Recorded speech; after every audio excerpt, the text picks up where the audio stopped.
இது யாருக்கான அடையாளம்னு அவர் சொன்னாருன்னா, சீசர்களை பார்த்து அவருடைய வருகைக்காக காத்து கொண்டிருக்கிறவர்களுக்கு இது அடையாளம்னார். இந்த உலகத்தின் முடிவுக்கும் உம்முடைய வருகைக்கும். நல்லா கவனிச்சு பாருங்க, ஆண்டவராக இயேசு கிறிஸ்துடைய வருகை இந்த உலகத்தினுடைய முடிவு, இதுக்கான அடையாளம் என்ன அப்படின்னும் பொழுதுதான் இயேசு கிறிஸ்து சொல்லுகிறார், இதை நீங்க கேள்விப்படுவீங்க, இது வருகைக்கான அடையாளம். ஆண்டவருடைய வருகை ஒன்று இருக்கு, அந்த வருகை அதி சீக்கிரமா வரப்போகுது அப்படின்றதுக்கு தான் இதெல்லாம் நடந்துகிட்டு இருக்கு.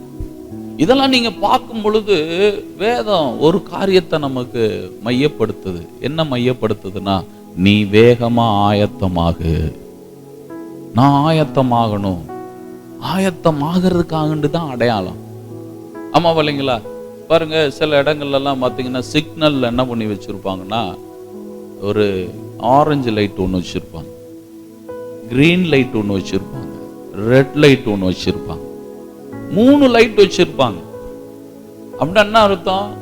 அந்த ஸ்டாப்ன்ற இடத்துல வந்து நிக்கிற அந்த வண்டி ஓட்டுற ஆளு அந்த சிக்னல் என்ன பண்ணணும்? கவனிக்கணும். அந்த சிக்னலை கவனிக்கணும். ஏன்னா ஆரஞ்சுன்னா நீ என்ன ஆயிக்க? ரெடி ஆயிக்க. கிரீன்னா என்ன பண்ணிக்க? கிளம்பிக்க. அப்போ ஸ்டாப்புக்கும் அந்த கிரீனுக்கு இடையில இருக்கிற ஒரு லைட் இருக்கு பாத்தீங்களா, அந்த ஆரஞ்சு லைட்டு, அதுதான் இப்ப நடந்துகிட்டு இருக்கிற சம்பவங்கள். இதெல்லாம் நீ பார்க்கும் பொழுது அவன் நினைச்சிருப்பானா, நைட்டு 11:30 மணிக்கு வந்திருக்கு, நினைச்சு பார்த்திருப்பானா? அவன் பாட்டுக்கு நிம்மதியா தூங்கி இருப்பான். ஆனால் என்ன நடக்குது? திடீர்னு மேல இருக்கிற செவுரு டம்முன்னு அவன் மண்டை மேல விழுகுது, உடல்ல விழுகுது. அவன் என்னென்ன பொருள் வைத்திருந்தான், என்னென்ன காரியங்கள் வைத்திருந்தான், இப்படின்ற டயத்துல முடிந்தது, எல்லாமே முடிந்தது. அப்படித்தான் ஆண்டவருடைய வருகையும் இருக்கும். நம்ம நினைச்சு பார்க்க முடியாது. அதெல்லாம் இல்லைங்க, இன்னும் ரொம்ப நாள் ஆகுங்க, அது நினைக்க முடியாதுன்னு வேதம் என்ன பண்ணிருச்சு? நினையாத நாளிகையில் திடீர்னு நம்ம நினைச்சு கூட பார்க்க மாட்டோம். அதான் அதனுடைய வசனம், நீ நினைக்க மாட்டோம் அப்படின்னு ஆண்டவரே சொல்றார். நினையாத நாளிகை. ஐயோ, இன்னைக்கு சாயந்தரம் வருவாரான்னு நான் நினைக்கவே இல்லை, வந்திருப்பார். இது நடக்கும் நான் நினைக்கவே இல்லை, நடந்திருக்கு. அதுதான் பாருங்க, இந்த பூகம்பங்கள் எதை காட்டுது அப்படின்னா, நீ நினையாத நேரத்துல எப்படி இது மாதிரி நடந்துச்சோ அது மாதிரிதான் வருகை இருக்குன்ற. நினையாத நேரம் நம்ம நினைக்க முடியாது. ஆனால் ஆண்டவர் நமக்கு ஒண்ணு சொல்லுகிறார், முடிவு பரியந்தம் நிலைத்திரு, நீ ரட்சிக்கப்படுவ. முடிவு பரியந்தம் நீ கிறிஸ்துவுக்குள்ள நிலைத்திரு. எல்லாம் கவனிச்சு பாருங்க அருமையான தேவனுடைய பிள்ளைகளே. இது எதற்கான அடையாளம்னா, வேதனைக்கான ஆரம்பம்னா. வேதனைக்கான ஆரம்பம். உலகத்துல பாவம் பெருகுனதுனால ஆண்டவர் என்ன செய்கிறார் என்றால், இந்த பாவத்தில் இருந்து அந்த ஜனங்களை பிரித்து அந்த ஜனங்களை உருவாக்குகிறார். பரிசுத்த ஆவியானவர் அதான் செய்கிறார். என்ன செய்கிறார்? அவருடைய ஜனங்களை அவர் பிரிக்கிறார், அவருடைய ஜனங்களை அவர் உருவாக்குகிறார், அவருடைய ஜனங்களோடு கூட சம்பாஷிக்கிறார். ஏன் தெரியுங்களா? நீங்க திடீர்னு எக்கால சத்தம் கேட்கும் அப்படின்னா, ஏற்கனவே தேவ சத்தம் கேட்டுச்சா? எக்கால சத்தம் எப்படி கேட்கும்?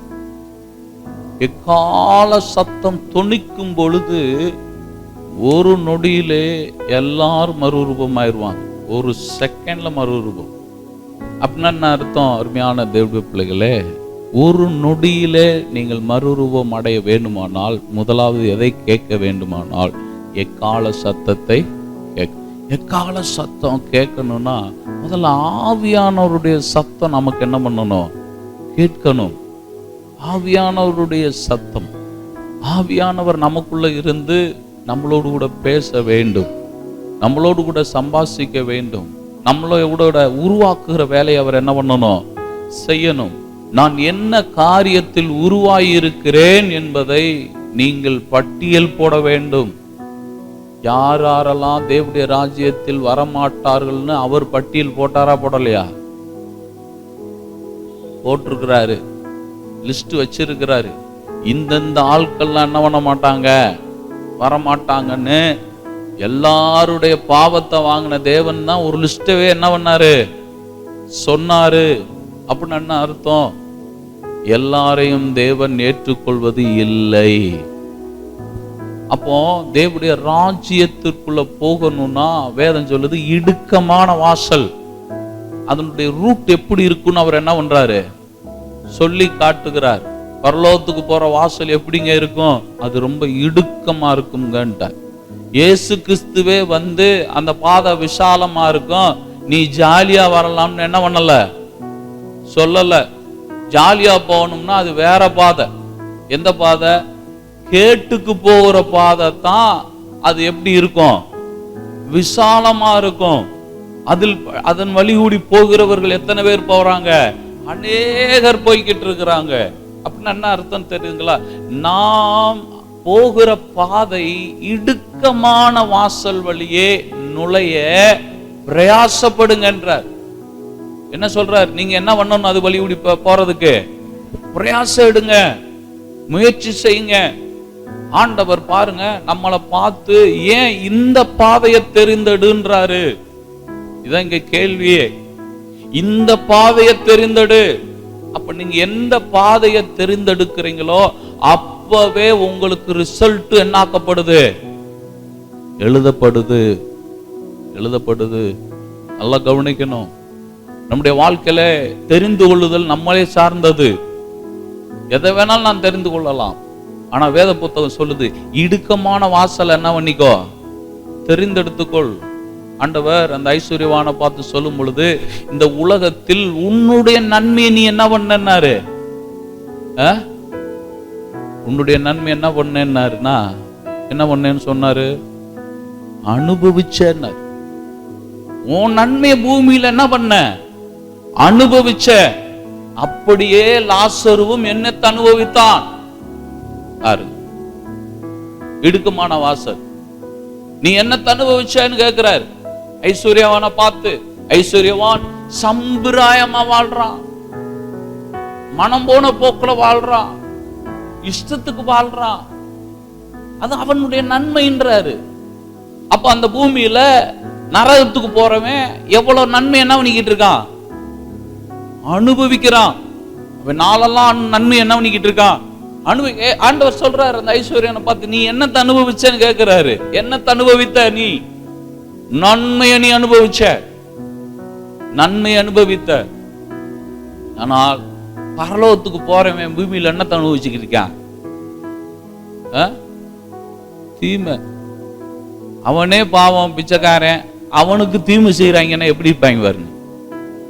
அவன் தான் பெரிய பிச்சைக்காரனா இருப்பான். ஆமா பாருங்களா, பாவம் அவனே ஒண்ணுமில்லாதவனா இருக்கிறான், அவனுக்கு என்ன செஞ்சுக்கிட்டு இருக்காங்க, தீமை செய்யறாங்க. ஆண்டவருக்கு தெரியுதா தெரியலையா? தெரியுதுங்க, தெரியுது. நமக்கு என்ன வாசலை உண்டாக்கி வச்சிருக்கிறார்ன்றத பாருன்றாரு. இடுக்கமான வாசல், லாசருக்கு இடுக்கமான வாசல். ஒரு என்ன பண்ண வேண்டியதாகி போச்சுன்னா ரொம்ப கஷ்டப்படுறான் அவன். ஆனா ஆண்டவர் சொல்றாரு, அந்த ஐஸ்வர்யனை பார்த்து சொல்றாரு, ஓ நன்மை அந்த பூமியில நீ என்ன பண்ண, அனுபவிச்ச. அப்படியே லாசருவும் தீமையை என்ன பண்ணா, அனுபவித்தான். தீமையை அனுபவித்த அந்த லாசரு கர்த்தருக்குள்ள தன்னுடைய வாழ்வை சரி செய்து கொண்டான். கர்த்தருக்குள்ள தன் வாழ்வை சரியாக்கிக்கிட்டான். கர்த்தருக்குள்ள தன்னுடைய இருதயத்தை என்ன பண்ணிக்கிட்டான், சரிப்படுத்திக்கிட்டான். எப்படி சரிப்படுத்தினான்? அவனுக்கு ஆறுதல் இல்லை, நிம்மதி இல்லை. ஐயோ எனக்கு வேதனையா இருக்குதே, அவன் கஷ்டப்படுறான். ஆனா அவன் ஒரு காரியத்தை ஆண்டவரிடத்திலிருந்து எதிர்பார்த்தான். என்னைய ஆற்றணும், தேற்றணும், இளைப்பாற பண்ணணும்னு அவன் ஜெபம் பண்ணிக்கிட்டே இருக்கிறான். அவன் ஜெபம் பூமியில என்னாக்கப்படவே இல்லை, கேட்கப்படவே இல்லை. எப்படி இருந்திருக்கும்? நம்ம 2 நாள் ஜெபம் பண்ணிட்டு நிப்பாட்டிடுவோம். அம்மாவா இல்லைங்களா? என்னைய நீங்க ஆத்தவும் மாட்டீங்க, காப்பி போட்டும் கொடுக்கவும் மாட்டீங்க அப்படின்னு விட்டுருவோம். ஆனா அவன் அப்படி சொல்லல. ஆண்டவரே, என் இளைப்பாறுதல் நீங்க தான், என் சமாதானம் நீங்க தான், என் தேறுதல் நீங்க தான். நீங்க தான் என்னை என்ன பண்ணணும்? ஆற்ற வேண்டும், தேற்ற வேண்டும். நான் சொல்லுகிறேன், ஒவ்வொரு சோதனைகளையும் பிரச்சனைகளையும் ஆண்டவர் தான் நம்மளை தேத்தணும். அதான் ஜெபம். அவன் எந்த ஆறுதலுக்காக, எந்த இளைப்பாறுதலுக்காக ஜெபிச்சுக்கிட்டு இருந்தான்னு தெரியுதுங்களா? தேவன் கொடுக்கிற இளைப்பாறுதலுக்காக அவன் ஜெபிச்சான். ஆனா இப்ப நம்ம ஜெபமே பூமிக்குரிய இளைப்பாறுதல் எனக்கு என்ன பண்ணுங்க, கொடுங்க, ரொம்ப கம்ஃபர்ட்டா இருக்கணும். அவனுக்கு கொடுக்க மாட்டேன்னு சொன்னாரா? கொடுக்குறேப்பா, ஆனா ஆவிக்குரிய மனிதனா மாறாம இந்த ஆசீர்வாதம் இருந்து பிரயோஜனம் இல்லை. எது முக்கியம்? ஆவிக்குரிய மனிதனா இருக்கிறது தான்